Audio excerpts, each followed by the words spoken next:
Today, we are going to talk about the Lost Tape series. There are a lot of tracks in this series that are expanding from the time period of, I want to say, 2013 through about 2018-ish, 2019-ish. And this era is the true rap era. So this is after the North Side of Atlanta mixtape. This is after the We Work in Pairs project. And this is the time period when I first started collaborating with Sour Lyrics. So on all of these records, you're going to hear two different eras. You're going to hear the true rap era, and then you're going to hear records from the rhythm and poetry era. So the true rap era is me, Sour Lyrics, and Stay Live. And the rhythm and poetry era, when we rebranded, because Stay Live, he worked on the road, so he wasn't able to do music like that. Sour Lyrics brought in Sir Charles. So the rhythm and poetry era is me, Sour Lyrics, and Sir Charles. All right, first, let's talk about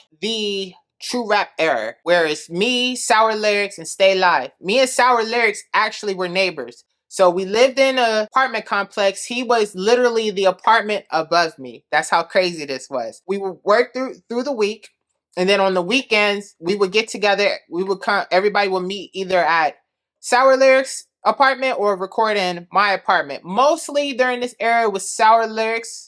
We would record in Sour Lyrics' apartment for the most part, I believe. And so that's where all that footage comes from. Me holding the camera and producing while everybody's recording. We have, a couple guest appearances from artists that was just local with us, just recording. It was a crazy time. So some of these records are from the True Rap mixtape that we actually performed live a couple of times. So some of those records are here.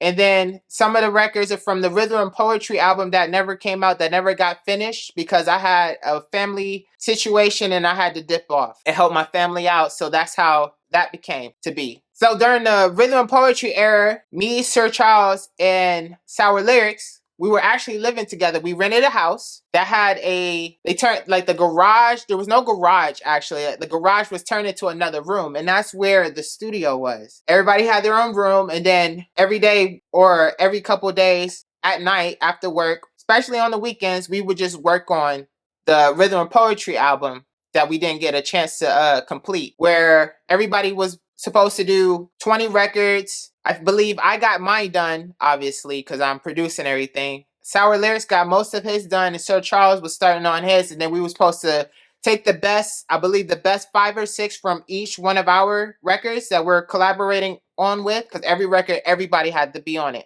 But 20 records, Sour's the hook. 20 records, I'm the hook.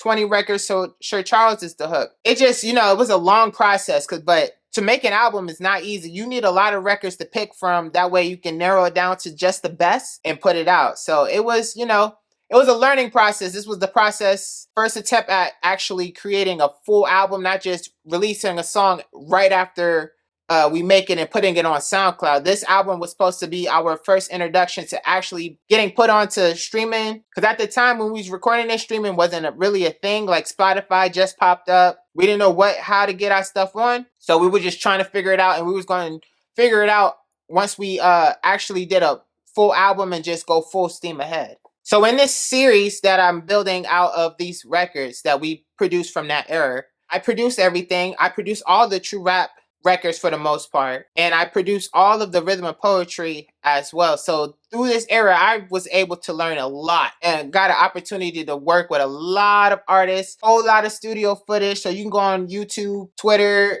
all the way online somewhere. All of this footage is there from back in those days. I didn't have the long locks like I have now. I had braids back then and a fro and different hairstyles and all of that. But what was cool about this era is this was the first opportunity where I'm the lead, or supposedly the lead, or the number 2 man behind Sour Lyrics, and I'm able to direct and produce my own artists. And it's just, Sour would bring people in. I would, test them out, see if they work against my sound, and I was able to produce a whole lot of records. So in this series, I'm just releasing the ones that I did the hooks on, just so that everybody has a chance to put out their own series as well, which should be coming soon. So in this series, I'm just showcasing my talent, and you get to really see the wide range and diversity of the sound. From we doing West Coast tracks, trap beats, we doing reggae beats, reggaeton, Afrobeat. We're doing everything because that's how my brain works. I'm just all over the place and just showcasing my talent. I do want to thank the guys, even though things did not work out. I do want to thank all the guys and everybody involved for the opportunity and the learning experience. And hopefully we can get together in the future and just do it all over again. Because boy, you know, we was cooking up a lot of bangers. There was a lot of bangers in this series, and it's all on camera. So I definitely want y'all to check that out. So with that said, as of right now, I'm not sure I'm going to put out a fourth installment, but it might come. I still have records that I can mix down again and put out. But until then, I hope you like the music. Make sure that you comment and let me know what you think about it, and just enjoy the music for what it is. And until next time, we out.